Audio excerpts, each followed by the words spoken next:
제가 스포츠 경기를 시청하는 것을 좋아합니다. 프로축구, 프로야구 그 경기를 자주 봅니다. 그리고 프로스포츠는 아닌데 예능 프로그램 중에 뭉찬이라는 프로를 시청하고 있습니다. 뭉쳐야 찬다 하는 축구 예능 프로그램입니다. 각양의 연예인이나 축구가 아닌 타 종목에서 활동하는 선수들 중에서 축구를 잘한다 하는 그런 연예인들을 선발해가지고 훈련을 시켜요. 그리고는 경기를 뛰게 만드는 그런 프로그램입니다. 지상파 채널이 아닌 비지상파 채널 동시간대에서 시청률이 가장 잘 나온다고 그럽니다. 2019년도에 시작된 예능 프로인데 벌써 시즌 4번째를 맞이했습니다. 이번 시즌에는 4명의 축구 감독을 선정해가지고 그 4명의 축구 감독들이 60명이나 되는 출연자들 중에서 각각 15명씩 뽑아가지고 한 팀을 만듭니다. 그리고 경기를 하게 만들고 승부를 보게 하는 그런 내용입니다. 왜 제가 말씀 서두에 예능 이야기를 꺼냈는가 하면은 세상에는 수많은 사람들이 있는데 그 수많은 사람들이 그 중에서 내가 원하는 사람, 각 사람이 원하는 사람들은 따로 있다 하는 그 이야기를 하고자 하는 것입니다. 60명이나 되는 축구를 잘하는 연예인들을 쭉 모아놓고는 4명의 감독들이 자기 성향에 따라서 각기 다 자기가 원하는 선수들을 선발을 하더라는 것입니다. 오늘 본문 14절 말씀, 13절 말씀에 보면 예수님께서 자기가 원하는 자들을 부르셨으니 하는 말씀이 나옵니다. 또 산에 오르사 자기가 원하는 자들을 부르시니 나온지라. 우리가 잘 알듯이 예수님 주변에는 수많은 사람들이 몰려들었습니다. 어떨 때는 5,000명이나 되는 무리들이 예수님께 몰려들었습니다. 그렇지만 그 중에서 예수님이 원하는 사람들은 따로 있었다 하는 이야기입니다. 오늘 본문을 보면은 예수님께서 원하시는 사람들을 부르셨는데 그 명단을 보니까 12명이에요. 그 수많은 사람들 중에서 예수님께서 특별히 원하시는 12명을 뽑으셨다. 특별히 12명을 뽑아가지고는 그들을 주님의 제자를 삼으셨다 말씀을 하고 있습니다.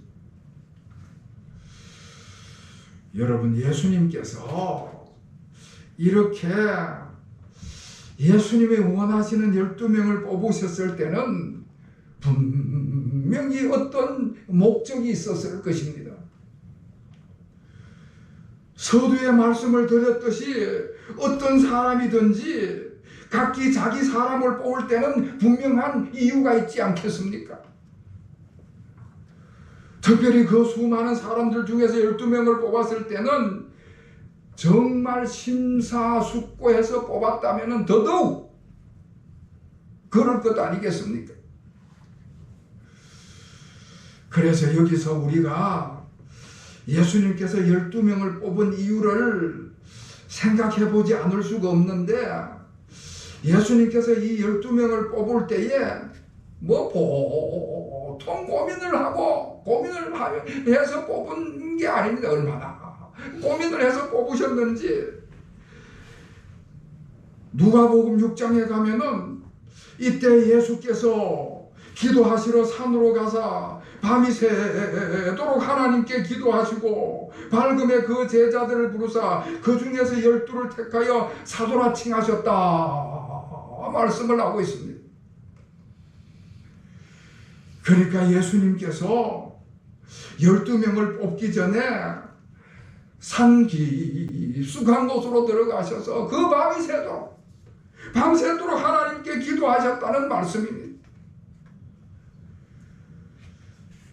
성경에 보면 예수님께서 특별한 목적을 가지고 밤을 새워서 기도하신 것이 딱 2번 나오는데 그 첫 번째는 우리가 잘 알다시피 십자가를 지시기 전날 밤에 겟세마네 동산에서 밤새도록 기도하시는 모습을 보여주십니다.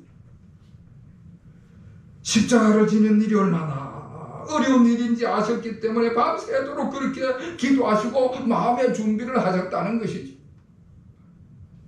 그리고 또 하나가 바로 이 12제자를 선택을 하실 때에 밤을 새워가면서 밤새도록 기도하셨다는 것입니다. 그 일이 얼마나 중요한 일이었으면 밤을 새면서 기도를 했겠냐는 것입니다. 그만큼 12명의 제자를 뽑는 일이 우리 예수님에게는 그만큼 중요했다는 이야기를 하는 것입니다. 사랑하는 성도 여러분, 우리도 정말 중요한 일이 있다면 밤을 새워가며 기도할 필요가 있는 것입니다. 어떻게 해야 좋을지 하나님께 물어보고 또 물어보고 하나님의 음성을 또 들어보고 또 들어봐야 되는 것이지요. 그러면 실수가 일어나지 않고 낭패를 당하지 않는 것입니다. 그렇게 기도하고 일어서면은 그 마음의 용기와 담대함이 솟아나게 될 것입니다. 자, 그럼 예수님께서는 제자들의 뭐가 그렇게 중요했을까? 주님이 제자들을 뽑기 위해서 밤을 새우면서 기도한 그 이유가 어디에 있었을까? 그 이유는요, 제자들에게 너무나 중요한 일을 맡겨야 했기 때문에 그런 것입니다. 우리 예수님에게는 아주 중요한 큰 목적이 있었습니다. 그것은 인류를 구원하시고자 하는 세계 경영을 가지고 있었습니다. 비록 이스라엘의 땅에 오셨지만은 단지 이스라엘 땅에서 뭔가 이루려고 하시는 그런 것이 아니라 전 세계를 대상으로 온 인류를 구원하시고자 하는 큰 일을 도모하시는 계획을 가지고 있었던 것입니다. 여러분, 우리나라 대표적인 대기업들도요, 국내 경영만을 목적으로 하지는 않습니다. 전 세계를 대상으로 경영을 하게 됩니다. 그래서 우리나라 대기업에 취업하는 게 보통 어려운 일이 아니지요. 그런 대기업에서는 큰 직원을 뽑을 때에 고르고 골라가지고 유능한 사람을 뽑으려고 애를 쓰는 것입니다. 세계 경영에 어울리는 자격을 갖춘 사람을 뽑으려고 그렇게 고르고 유능한 사람을 뽑으려고 하는 것입니다. 그래서 어느 능력을 보기도 하고 리더십이라든지 도전정신이라든지 창의성 같은 걸 보기도 하고 다 살펴봐서 그렇게 선발을 하는 것을 보게 됩니다. 우리 예수님께서 전 세계 인류를 구원하시고자 하는 영적인 세계 경영을 하셨습니다. 영적으로 세계에 영향을 주는 그런 일을 하시기 위해서 그렇게 밤을 새워가면서 보통 고심을 하지 않으면서 선발을 하셨던 것입니다. 그래서 성경에서는 여러 차례 거기에 대해서 말씀을 하시는데 마가복음 16장 15절 말씀에 또 가라사대 너희는 온 천하에 다니며 만민에게 복음을 전파하라. 마태복음 4장 14절에 이 천국 복음이 모든 민족에게 증거되기 위하여 온 세상에 전파되리니 그제야 끝이 오리라. 사도행전 1장 8절 말씀 우리가 다 암송을 하듯이 오직 성령이 너희에게 임하시면 너희가 권능을 받고 예루살렘과 온 유대와 사마리아와 땅끝까지 이르러 내 증인이 되리라. 거듭해서 말씀을 해주고 있습니다.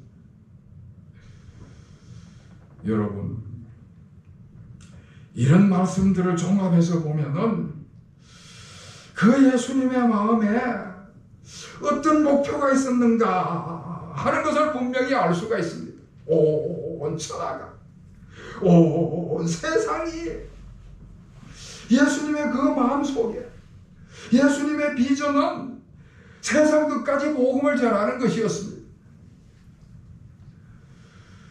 그러니 예수님께서 아무나 선택해서 뽑을 수가 없었다는 것이지요. 세계를 맡겨야 할 사람들을 뽑는 일이니까 신중에 신중을 거해야 되는 것이고, 정말 주님이 원하시는 사람을 뽑아야 되니까 그렇게 밤을 새워 기도하셔서 12명의 제자들을 선발을 하셨습니다. 자, 그런데 우리 주님께서 이토록 중요한 자들, 중요한 일을 맡기시기 위해 가지고 그토록 신중하게 뽑으신 사람들의 그 명단을, 그 면면을 쭉 살펴보면은 세상의 기준하고는 참 거리가 멀다, 그런 생각이 듭니다. 세상의 기업 같으면은 이런 사람들을 뽑았겠는가, 그런 생각이 들 정도로 여기에 등장하는 12명의 사람들의 면면을 보면은 전부가 다 그렇고 그런 사람들입니다. 첫 번째로 베드로가 그랬습니다. 베드로는 예수님의 12제자 중에서 리더 역할을 하는 예수님의 수제자입니다. 그런데 그 리더 역할을 해야 되는 예수님의 수제자인 베드로의 신상이 별로 훌륭하지가 않아요. 저 이스라엘 북쪽 변방에 있는 갈릴리 출신이고, 그 갈릴리 바닷가에서 물고기 잡아들이는 어부의 사람이었고, 심지어 사도행전 4장에 보면은 이스라엘 사람들이 베드로를 평가절하하면서 베드로와 요한이 기탄 없이 말함을 보고 그 본래 학문이 없는 범인인 줄 알았다, 그렇게 평가절하하는 것을 봅니다. 다시 말해서 별로 배운 것이 없는, 별 볼일 없는 사람이라고 평가를 하는 것이지. 거기다가 복음서를 쭉 읽어보면 베드로가 성격이 아주 급한 사람으로 묘사가 되고 있습니다. 성격이 급하다 보니까 실수를 자주 저지르는 모습을 보여주는데, 아무튼 12명의 제자의 리더가 그런 정도이니까 야고보와 요한은 형제지간인데 그들도 갈릴리 출신이고, 그들도 고기잡이하는 어부 출신이고, 안드레는 베드로의 동생이니까 그도 역시 베드로보다 더 나을 것이 없는 그런 사람입니다. 마태라는 제자는 전직이 세리였다.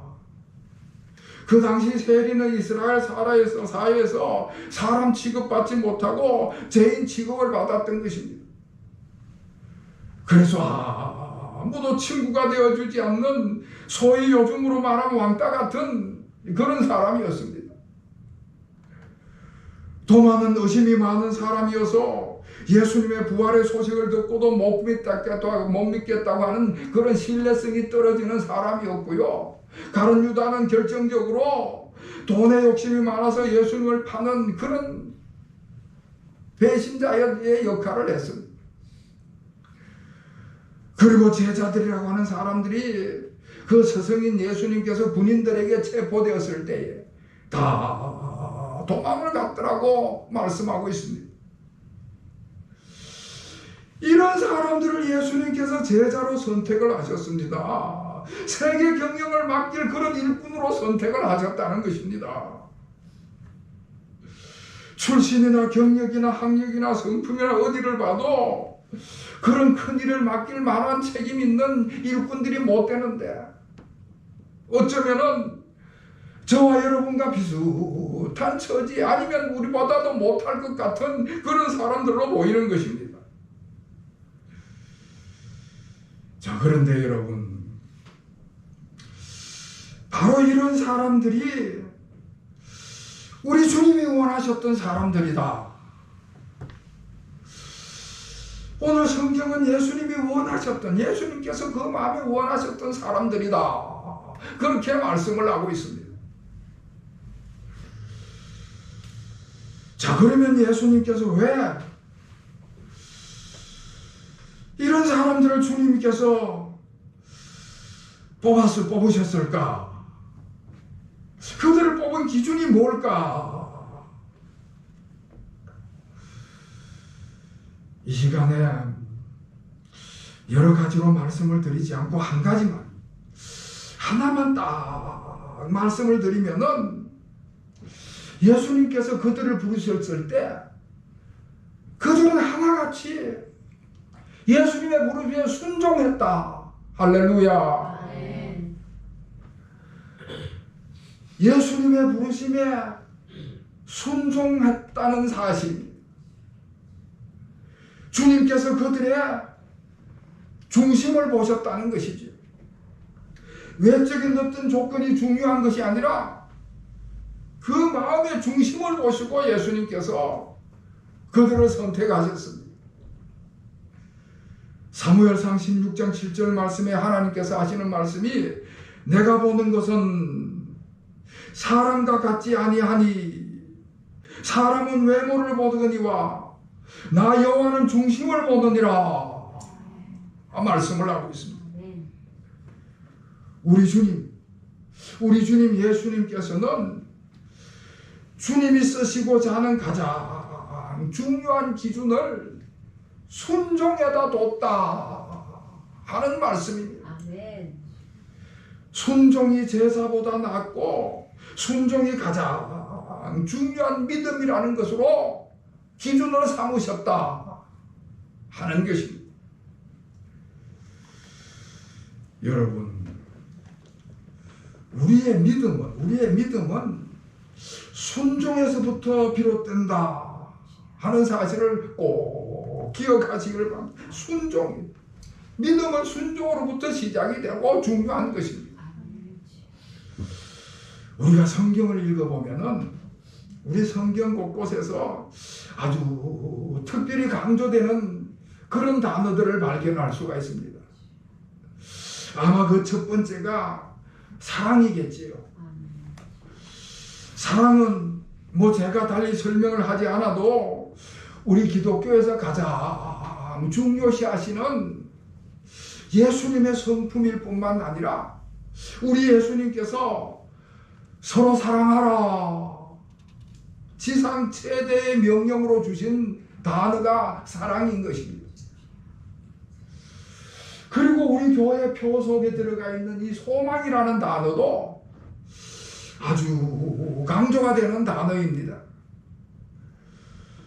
여러분, 성경에서 말하는 소망은 흔히 세상에서 말하는 그런 단순한 바람이나 기대가 아니고요. 성경에서 말하는 소망은 하나님의 약속에 대한 확신으로 강조가 되는 그런 단어인 것입니다.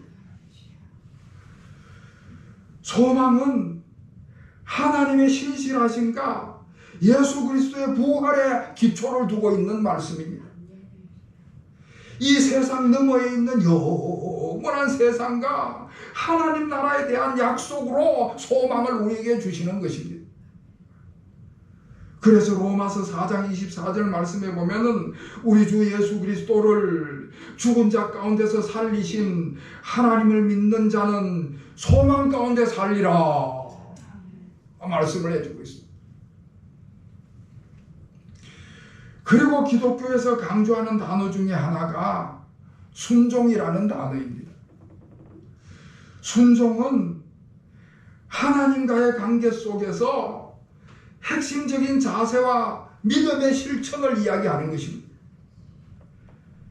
흔히 말하는 복종, 단순한 복종이 아니라 하나님을 신뢰하고 사랑하기 때문에 우리가 자발적으로 따르는 모습을 순종이라고 이야기하는 것입니다.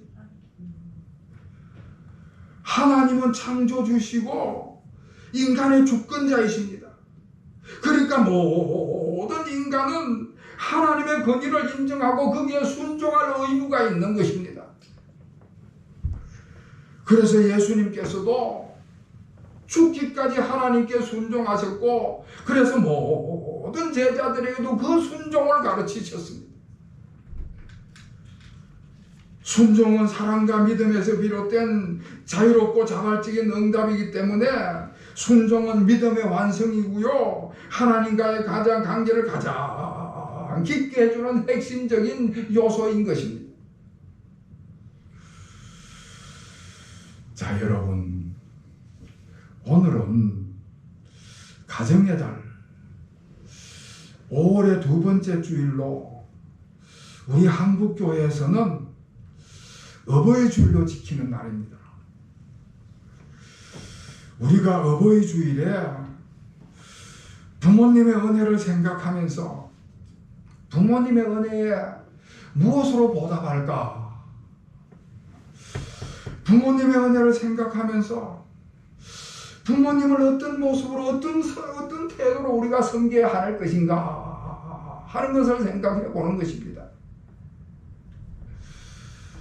에베소서 6장 1절 말씀에서 자녀들아 주 안에서 너희 부모에게 순종하라, 이것이 옳으니라 말씀을 해주고 있습니다. 자녀가 부모에게 대하는 태도로서 부모에게 순종을 하는 것이 가장 옳다고 말씀을 해주고 있는 것입니다. 그러면서 6장 3절 말씀에서는 그렇게 순종하면은, 부모님께 순종하면은 모든 일이 잘 되고 장수할 것이라는 약속의 말씀을 해주고 있는 것입니다.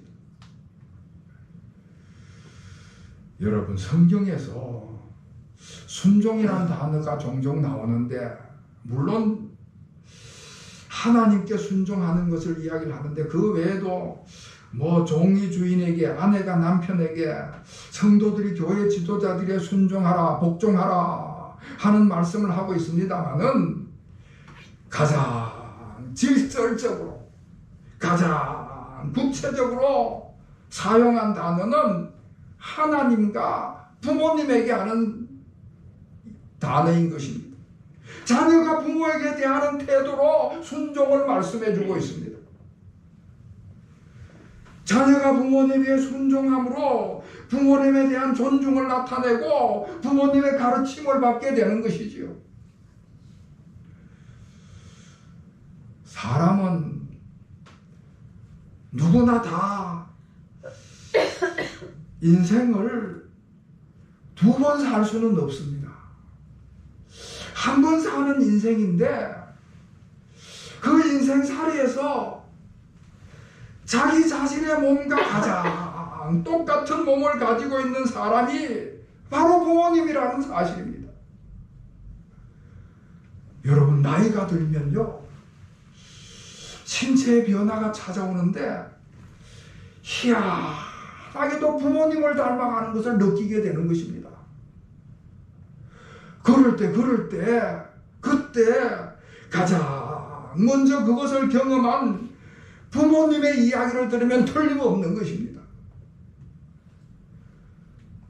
나보다 먼저 삶을 살아오신, 나와 똑같은 몸을 가지고 계신 그 부모님의 말씀에 순종하면 한 번 사는 인생에서 실패하지 않고 모든 일이 잘 되고 장수한다고 성경은 약속해 주고 있습니다. 할렐루야. 여러분, 우리 주님께서 주님이 원하시는 사람들을 선택하실 때에 12명의 제자를 선택하실 때에 그 기준이 뭐냐? 그 기준이 뭐냐? 외적인 조건에 있었던 것이 아니라 그 마음 중심에서 우러나오는 순종이었던 것입니다. 그렇게 주님의 부르심에 순종했던 그 제자들이 나중에는 다 변화를 받았어요. 훌륭한 인물로서 그 발자취를, 그 족적을 남기는 모습을 성경은 말씀해 주고 있습니다. 우리가 주님께 순종하듯이 부모님께 순종함으로 부모님이 바라시는 삶을 살아가야 한다 하는 말씀을 해주고 있는 것입니다. 그렇게 부모님께 순종하는 삶을 살아가면은 하나님께서 우리 주님께서 부모님에게 순종하는 자에게 허락하시는 모든 일이 잘 되고 장수하는 복을 내려주실 줄로 믿습니다. 이와 같은 은혜가 우리 모든 교우들에게 임하시기를 다시 한번 우리 주님의 이름으로 축원합니다. 기도하겠습니다. 하나님 아버지, 가정의 달 5월을 주시고 오늘은 어버이 주일로 지키게 하심을 감사드립니다. 우리가 어버이 주일에 부모님의 은혜를 생각하면서 그 부모님의 은혜에 무엇으로 보답할까? 부모님의 은혜를 생각하면서 부모님을 어떤 모습으로 어떤 태도로 섬겨야 할 것인가 하는 것을 생각해 보았습니다. 자녀들아, 주 안에서 너희 부모에게 순종하라. 이것이 옳으니라. 말씀하신 주님의 명령을 따라서 주님께 순종하고 부모님께 순종하는 자녀들이 되게 하여 주시옵소서. 우리 모든 자녀들이 주님께 순종하고 부모님께 순종하여 모든 일이 잘 되고 장수하는 복을 받게 하여 주시옵소서. 예수 그리스도의 이름으로 간절히 기도하옵나이다. 아멘.